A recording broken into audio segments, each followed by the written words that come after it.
Hi. I'm Jenn Harris. I'm a columnist for the LA Times food section.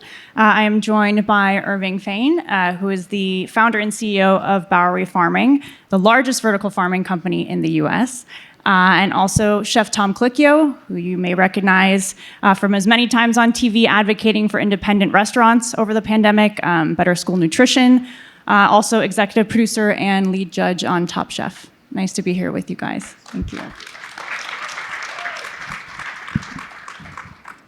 All right, let's dig into this. Okay, can we start with, can you guys give us kind of a brief overview of what Bowery Farming is and what you're hoping to achieve with these vertical farms? So at Bowery, we're building smart indoor warehouse scale farms that we locate close to the cities and the communities that we serve. And we stack our crops from the floor all the way up to the ceiling. We grow under lights that mimic the spectrum of the sun. And we grow in a totally controlled and contained environment. So we can grow 365 days of the year, completely independent of weather and seasonality. And on top of it, it is completely pesticide-free, completely agrochemical-free food. We are over 100 times plus more productive than a square foot of farmland. And all the while, we use a small fraction of water compared to traditional agriculture. And what powers it is automation, robotics, software, computer vision, and AI, which orchestrates the entire operation from before our seeds are planted until we deliver our product. Yeah, and it's delicious. Very important. The taste is important. There's that. Yes. So, from a chef's perspective, I'm sure you have many food companies approaching you, wanting to do business with you. Why invest in Bowery Farming? Yeah, well, over the years, I've been approached by several, indoor growing facilities, and I would try the product, and it just wasn't flavorful. And when I met Irving, and it was the arugula that I got addicted to. It was so peppery and so pungent. And he actually said to me, well, if you want it even spicier, I can make it spicier. I was like, well, how? He said, we have the technology. We can actually change the UV lights on it and make it spicier. And I was completely hooked at that point. And partly because, at first I wasn't even thinking from using it in the restaurant. We're known for supporting small family farms and continue to do that. But it was more from a consumer, because I also shop for my family at home and cook at home. And there was a host of other reasons why I thought it was important. Climate change was one of them. We can touch on that later. The idea of what is local food. And so to me, it made perfect sense. Enough that, as you mentioned, I'm not up here just because I like their food. I'm a very early investor in the company as well, because I just looked at what Irving was doing, and it was far sort of technology, from a technology standpoint, and their approach I thought was much better than the other indoor farming operations that I've seen. And he took the product, I remember this, and brought it right back into the kitchen and put it in the service that evening, which I guess is the greatest compliment from a chef that you can possibly get. And it was an exciting moment for us. Well, I had to bend the arm of a lot of my chefs because they weren't sold on it yet. And once they came around to it, I mean, the early problem was we couldn't get enough product. Now we can. So it's been really great for our teams, especially on the East Coast. Listen, out here in Southern California, you guys are blessed with beautiful weather year round. In New York, not the case. And so local for us means something very different in the middle of the winter. Local means Bowery. So what does this mean for seasonal cooking then? Good question. I don't think it really changes, with the exception, and I guess I'll bring this up now. I had been for a while coaxing Irving into looking at berries, and very excitedly, I got a phone call a couple weeks ago. It was right before Valentine's Day, saying we have it, like we do it. You have to try these. And again, they were sent to the restaurant. I wasn't there yet, and I got there. Two of my chefs were there, and they were like, "These are amazing." And so we use them. Now, I could say, well, strawberries in the middle of winter in New York, kind of out of season. But they were grown locally. They were in season there. And so they did make perfect sense. And so I think it can change the idea of what local and seasonal is. Sure. So can you tell us more about kind of the technology behind what you're doing and how you can kind of manipulate different flavors? A big part of what we've built, we've really built the entire technology stack, not only within inside of our farms, but actually inside of the entire operation. Really, because what we're doing is not just a reinvention of farming. I mean, certainly if you were to see a Bowery farm, it does not look like the fairy tale farms we've all grown up seeing. But we're really... Neither do most farms. Yes. We're reinventing the entire supply chain is what we're doing, because we're taking away the reality that says only certain crops grow at certain times of the year in certain places. We can grow any crop anywhere all year long. And so what really drives a lot of this is what we call the Bowery operating system. And so it's a combination of software, hardware, computer vision, and AI that orchestrates everything that we do. And the first place it shows up is we have a whole network of sensors and controls inside of our farms that are measuring and monitoring any type of data and climate-related attribute that impacts our crops.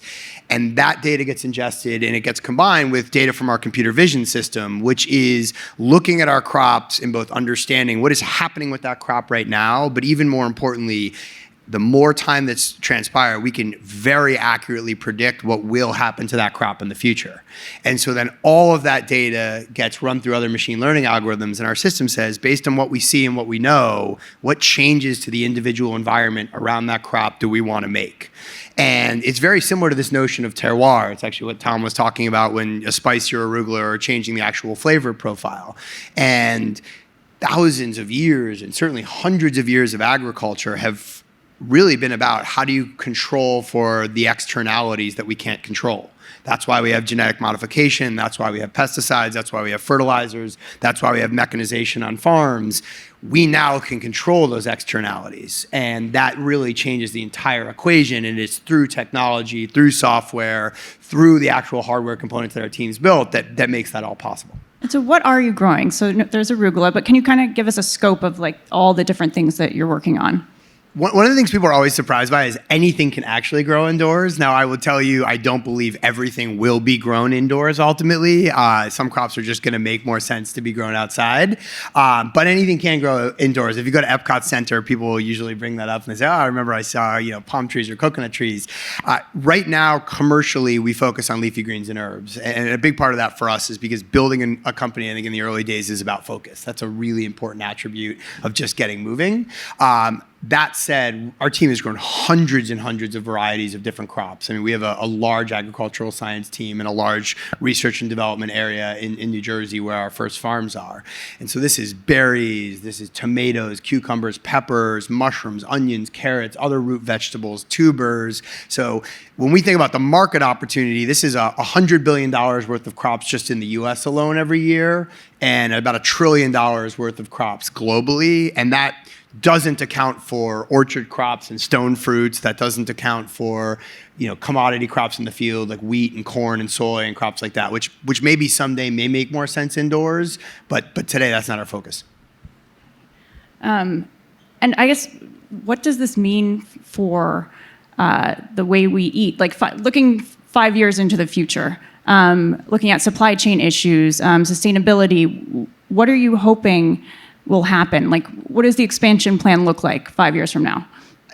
Tom and I will probably have similar views, but in sort of from different angles. So first of all, I believe just investing in food and agriculture is one of the most important places that capital can be directed to right now. And it's been, I think for me, fantastic to see just from when we got started at Bowery to today, the landscape of agricultural investments and in food investments, which I think speaks to the fact that both technology is playing a bigger and bigger role in agriculture and food, and secondarily that there is a real impetus and imperative to put dollars to work here, not just for the good of the world, but because there's enormous financial returns on the other side of this as well. So I think that piece right off the bat is important.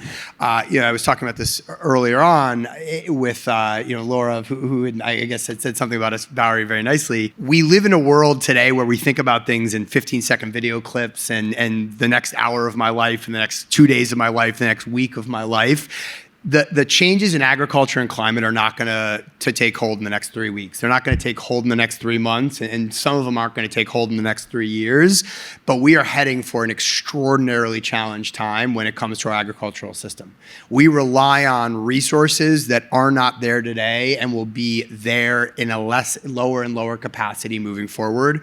Just in the last 40 years, we've lost 30% of all of our arable farmland. And so we need to find a different way to eat. We need to find a different way to grow food. And that does not suggest that Bowery and indoor farming is the only answer. This is a massive problem and an extraordinarily large industry that needs solutions in many, many places. So Bowery will become a larger and larger aspect of the fruit and vegetable basket that we all consume on a regular basis. And that expansion will look like crop expansion. It'll look like geographic expansion across the US. And ultimately, it'll really look like global expansion as well. But that's going to happen in concert with a number of other solutions that we as a global society need for us to continue to exist and thrive. Yeah, it's also it's a hedge against climate change. If you're following the news, you see right now there's devastating floods in Australia, early fall in Australia. This is where they're growing lettuces, perfect time to grow lettuces. And so right now that lettuce crop is wiped out. We saw the same thing about 5 years ago in Spain. There were devastating floods that pretty much wiped out all lettuce production in Spain for most of Europe. And so if you're growing indoors, you're not these catastrophes these climate catastrophes are not going to affect the food that's grown indoors. So it's also a hedge against climate change. And so how many farms do you have operating right now? We have 2, and soon to be later this month, 3 commercial farms, and we have 2 R&D farms. We just opened last year, towards the end of last year, a farm we call Farm X, which increases our R&D capacity by over 300%. And we have 2 new farms that we just recently announced that we're building in Atlanta and in Texas as well. And so we're starting to expand into brand new markets. And we can talk about this later on, but the work that the team is doing just around the crops and seed breeding and what you can do in a natural breeding process, but done indoors, is just a whole other attribute of what's happening at Bowery that is just exciting about what the future looks like, to the question you asked before. So what do the actual farms look like? What happens when you walk into Bowery Farm? Big. Yeah. You put little booties on your feet. You wear even with my head, I have to wear a cap. It doesn't look like a farm. But go ahead. What I always have found interesting is that the first thing many people say when they walk into our farm is, "Wow, this smells like a farm." And the first thing we say to people is like, it is a farm, right? Like, what's the definition of a farm? It's where you grow food, right? And we are growing food differently than what it looks like in the Central Valley here, but we are still growing food just like anybody else. And so it smells like a farm. It feels like a farm. It's also much more technical than oftentimes people are expecting. There is an enormous amount of orchestration of our automation, but also of our workflow overall that happens through the Bowery operating system. And so you see machinery, you see robots moving along, you see plants growing. And what usually strikes people is the scale and the autonomy of the entire operation sort of working in concert with one another. And one of the reasons that's important for us as well is our farmers, in many cases, don't have any agricultural experience at all. The Bowery OS tells our farmers what to do and when to do it. It handles work ordering and work management and organizes all of the automation. And so people know what they need to do, where they need to do it. They don't have to be longtime farmers. They don't have to have worked in a field. And so the folks who work on our farms are from our communities. They're where we are. And so there's this interesting, it was particularly acute during COVID, this real sense of pride that people are coming and actually growing food for the communities that they're living in. And these are long-term green jobs in these communities, which in many cases, we're building in Bethlehem, Pennsylvania. I'm sure most people hear that and think of steel. Not a lot of steel jobs in Bethlehem, Pennsylvania right now. These are new jobs coming in the green and the sustainable sector. So these farms sound fancy. So what does that mean for the affordability of the greens? What's the price point? So we sell at the price of organic today, and that's important to us. And so we're sort of right there at the organic price point, and with a product that is certainly fresher, it is pesticide free, it's a higher quality product. And where we're excited is because much of what's happening outdoors is somewhat asymptotic. Even in greenhouses, your sort of ability to improve is somewhat limited because these technologies have been around for decades and decades. Our curve is just really beginning. And so what we can do with that is continue to grow more and more crops, continue to drive pricing down to offer more crops at cheaper prices. So really what we want to do is how do you democratize access to high quality fresh produce? Tom talked about farmers markets. The reality is, even in California, where you can go to a farmers market and get local produce, like what percentage of California actually does that? It's a very small percentage. Right? Either you can't afford it, you can't get there. People go to the grocery store, and so if we can put product that is better than what you find at a farmer's market, or right alongside of the quality of what you find at a farmer's market, really, and you can put that in a grocery store for anyone to access, that's pretty powerful and transformative. And what is production like now? Where can I find your greens now? So we are in over 1,000 retailers now. We are not in California yet, but we brought samples, right? That's the only reason I agreed to. Yes, I hope so at least. And so we are in everywhere from Walmart to Whole Foods to Ahold. We work with Amazon. We work with Albertsons. So really different types of retailers, from local specialty retailers and markets to all the major grocery stores in the Mid-Atlantic and the New England area that people shop at every day. The idea is there's something called cross-shopping. Most people don't only shop at one place, and I'm sure some people are sort of nodding their head, and so we want to be in those places where our consumers are going on a regular basis. And Tom, for someone who's shopping for or trying to source multiple restaurants, how do you see, I guess, vertical farming playing into how you're going to be doing that in the future? There's a factor of just reliability. When you're purchasing food for restaurants, you can't have something that's short. It's like you put an order in, and your delivery is shorted, and it's shorted for whatever reason. And so you have a much more reliable product because it's grown indoors. They know exactly what they're harvesting, when they're harvesting it, and in most cases they'll tailor the grow to your needs. So if I need 2 cases of arugula a day, they know that ahead of time, and they can just factor that into the system. So they're pulling 2 a day for me. So yeah, it's a reliability factor. And I think Tom's point is something that's really important here for our retail partners as well as folks like Tom, is surety of supply. And what really is compromised in a much more unstable climate world is that surety of supply. I mean, there was a situation about a year ago where there was big problems in a lot of the arugula fields because of overwatering and too much rain, and you just couldn't find it.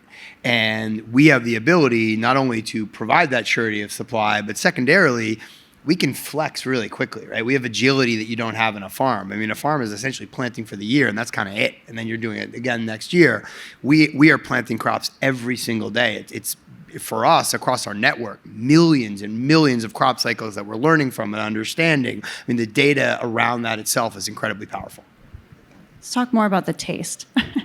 So what does that mean that you can call Irving up and say, you know what, I want this arugula to be more peppery? Or can you, what is the craziest thing you've asked for so far? Well, the craziest thing that I've had there is the wasabi arugula, where it is peppery as wasabi, but it's arugula, and it's shocking. But it doesn't taste artificial at all. It's natural. But there was I kind of knew of there was a scientist that was doing work in Florida on changing the flavor profile of strawberries just by using different UV lights. So I kind of understood what Bowery was doing with their lights. But you can literally call up and say, I want mine peppery. Now, the great thing about that is I can get something that is slightly different than the restaurant next door because I'm asking him to grow something particular for me, which is really, really difficult to do with farmers. As much as, you can bring farmers some seeds sometimes and they'll grow stuff for you, but you can't tailor an individual crop to a chef's taste. And here, at least for me, they're doing that. I don't know how frequently they're doing that with everybody else, but so it's important. But so reliability, being able to custom blend products, I think that's all important. But I think also from a food waste standpoint, there's a ton of waste in farms. There's a lot left behind in the fields, especially when things aren't, grown exactly right. They're not grown to the right size. You go into Bowery, there's almost the waste is negligible. The other thing is there's very little water waste. I think you reclaim 95% of the water that you use, and so there's very little water waste, and especially nowadays when water is becoming such an important commodity. And I think that we're going to start to see farmers struggling, especially out west here, struggling to find water to water crops. So this again creates that availability that will be consistent on an ongoing basis. And so typically, if you were to work with a traditional farm, and you said, I would like you to work on this crop, here's some seeds, how long would that take versus getting something tailor-made? Well, that doesn't take long, but the difference is, in the farm, you can put a different seed in the ground, and that's pretty much it. There's a few things you can do in terms of, if you want to make carrots sweeter, you can use a lot of fish emulsion and things like that to make them sweeter, but you can't mess around with the lights. And so you asked what the farm looked like. I think Irving gave you a pretty good idea of what the farm does. What it looks like is racks, this superstructure of these bins. And the bins are what, 5 by 7? 4 by 8. 4 by 8. Okay, they're 4 by 8, and they're just on these bins. Every bin has a camera, so you can actually see the growth. It has the amount of water that it needs all through the system, nutrients that it needs all through the system. And the cool thing is, if you're a farmer and you want to work on it, you can plug in, say, I want, and you can look at it, and you can say, I want this one, plug it in, and the robot just goes and gets it and brings it to you and puts it in front of you and get to work on it, and then it goes back up. And it's on a massive scale. I mean, this room here, it would be 3 times the height and probably 20 times the space. A lot bigger. Yeah, bigger than that. Yeah, they're just massive. And it's all automated. And so it looks like a very clean manufacturing plant. But it smells like a farm. Yeah. Got it. Okay. And how big are they? Like, is this like a football field size warehouse they're, or they're what? sort of they're not small warehouses. They're sizable warehouses that have space for growing, but then also space for where you're harvesting and we package. Because what we're essentially doing is we take the entirety of the supply chain, which transpires over thousands of miles today, and numbers of different players and distributors, et cetera, and we collapse that down into a single building. And so it's essentially the entire supply chain in one building, very close to the community that we're serving, all powered by renewable energy as well. And that's the other part of this that's powerful is, if you tried to power the entire supply chain today with renewable energy, a lot of that technology just doesn't exist today, right? Tractors and even semi-trucks, we're just not there yet. We will be, but we're not there today. And so the only piece of of the puzzle that we don't have is that last small delivery where we go from our farm to the distribution centers of our retail partners. And that, I think that's one of the things that's exciting for us as well, is that we can make this very sustainable front to back. And we always have opportunities to do better and to be better, but we've really focused on that component of the business also. Right. All right. I think that's going to do it for us. Thank you both. Thank you very much. Thank you very much.